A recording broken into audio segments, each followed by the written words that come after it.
am getting ready to make some quick sauce for the refrigerator just to keep in there for a little while with the last of my fresh tomatoes. Look at this.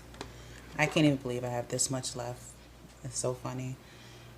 Some of my peppers that are starting to get wrinkled. I'm going to use those up.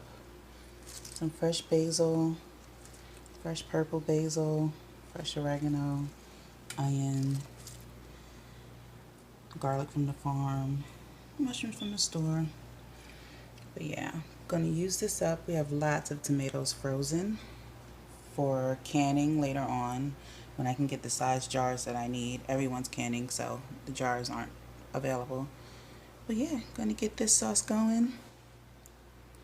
Got a little citric acid to hold it up for a while, but I have a feeling we'll be using it up since it's getting cool. Chilly weather. Literally, yum, chilly. Can't wait to make some. But yeah, morning work before we go out and do the rest of our full garden cleanup. Good times. So this is chopped up cherry tomatoes and the saladette tomatoes mixed in with mushrooms, peppers, onions, garlic, the herbs from the garden, oregano, your normal green basil, and then your purple basil. And I'm gonna let this cook down quite a bit.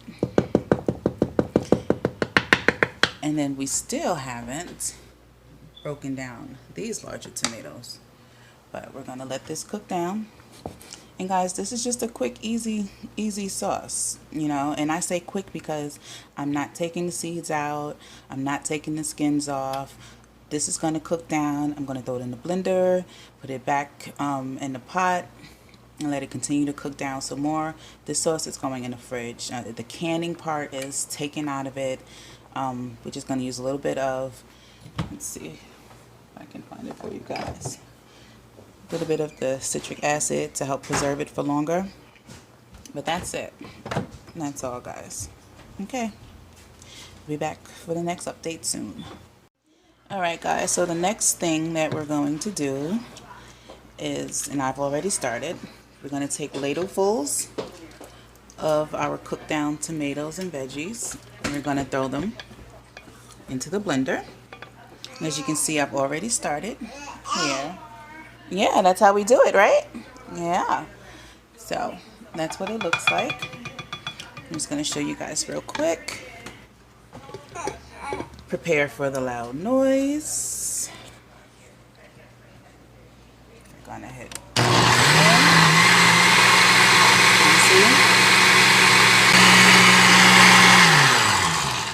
I'm gonna turn that off. We're gonna open this up slowly. And guys, this is skins. This is seeds. This is all of it. And we're just gonna pour this right into here. And we're gonna keep doing it in batches. And I have more tomatoes, so I'm going to cut those up and let those stew down. Also, I'm not going to add any more peppers and stuff because it's all going to go right into the same blended mixture here. And we're going to let that cook down a little bit more. Okay guys, so we have our sauce all blended up here in this pot. And what we're going to do is take a sieve and we are going to strain the seeds. Can you guys see that? We're going to run our sauce right through here. And we're going to strain the seeds right out of there. And this is the alternative to blanching your tomatoes in the beginning. Blanching, peeling, de-seeding. To me, I'd rather do it this way. And I'm going to show you guys why. I am a firm believer in waste not, want not. And you guys see how the sauce is coming out the bottom. And we're left with a paste and seeds here. What we're doing is dropping it all in here. You get a nice thick paste, and yes, the seeds are in there.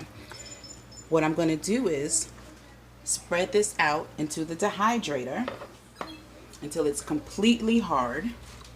And then I'm going to grind it up for powder and have a nice tomato thickener for soups, stews. I can mix it in with some other seasonings, some other dehydrated veggies like peppers, garlic, and make some spices with it. And that's why I prefer to do it this way, because you can save your skins as well and dehydrate them in the beginning, which I plan on doing when I can my frozen tomatoes. But you keep the seeds too, and you already have this thick paste. All you have to do is dry it out and grind it up. Alright, so I'll be back with you on the next step. Okay, and we're back. Our sauce is completely strained. No more seeds. You guys see that? I mean, at this point, you could even add some cream and like separate some, put some cream and some cheese and make like a delicious tomato soup. But we're making sauce, and I'm going to show you how I add more flavor to my sauce. I got some balsamic vinegar, and I'm going to drizzle some of this in. Just a few drops. Yeah, it sounds like that's all I have left is a few drops. Okay. And a little brown sugar. And guys, if you're anything like me, when you're making stuff at home for your family, you probably don't measure as much unless you're like baking or something. But I go by my gut, by what the ancestors tell me. They said that's enough brown sugar, so that's enough brown sugar. I'm just gonna mix this all in. I have my stove back on. It's on 4, which is a medium-low temp. I'm going to add some pepper. Not this salt. Wrong salt, guys. I'm going to add sea salts. Going to mix this all in. And remember, everything we put in there, our peppers, our garlic, our onions, our herbs, everything is still in here. It's still in here, nice and flavorful. We're going to let this cook down and let it reduce. We'll check on that in about an hour. And here we have the scraps. Remember I said waste not, want not.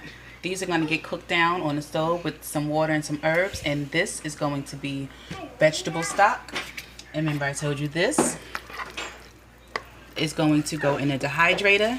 Going to get dried up and ground up, and we're going to have a nice thickener for our soups and stews and maybe even some savory desserts. Alright guys, so this is the end result.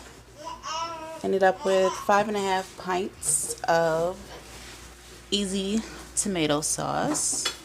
Now, if you wanted to, you could go ahead and can these in a regular recipe. Exactly. And you could also just add a little citric acid to it and put it in the refrigerator for a few weeks, or you could put it in a Ziploc bag and freeze it until whenever you're ready for it. And that's it, guys. Grow it, cook it, eat it. Urban Girl Gardening. Bye.